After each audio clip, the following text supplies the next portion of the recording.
Nobody wants to hear this, but the stock market will drop while you own it. Since 1950, the S&P 500 has experienced a 10% correction roughly once every 2 years. A 20% bear market hits about every 5.5 years.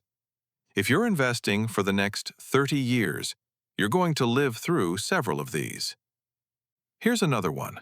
You will underperform if you try to outsmart the market. Dalbar's research shows the average equity investor earned roughly 5.5% per year over the last 20 years, while the S&P 500 returned about 9.9%. That gap didn't come from bad stocks. It came from bad behavior. Buying high on excitement, selling low on fear, and jumping in and out at exactly the wrong moments.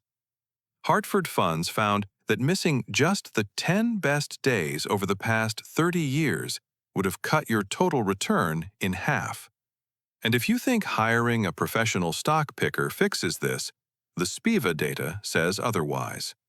Over a 10-year period, roughly 90% of actively managed large-cap funds underperformed the S&P 500.